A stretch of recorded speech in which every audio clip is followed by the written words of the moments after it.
पूरे मुल्क की एक आवाज़ है इमरान खान। 45 दिन में मुल्क के लिए बड़े फैसले होंगे। शेख रशीद ने एक बार फिर बड़ी पेशगोई कर दी। बोले इमरान खान हुकूमत में वापस आएंगे। पाकिस्तान की सियासी जिंदगी और मौत का सवाल है 17 जुलाई का इलेक्शन। 95% लोग PTI को वोट देने जा रहे हैं। लाहौर में PP 167 के जलसे से खिताब में बोले आम ज़िमनी इलेक्शन नहीं, ये फैसला करेगा हक और सच की जीत का। इबरतनाक शिकस्त देंगे। सारे मुल्क की एक ही आवाज है, वो है इमरान खान। 45 दिनों के अंदर अंदर इस मुल्क की सियासत का फैसला होगा और इंशाअल्लाह ताला इमरान खान की हुकूमत को वापस लाएंगे।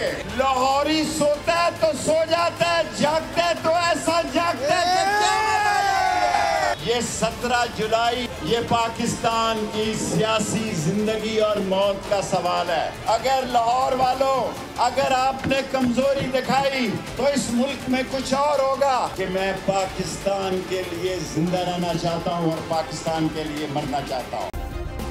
सब्सक्राइब करें और बेल दबाएं ताकि कोई खबर रह न जाए।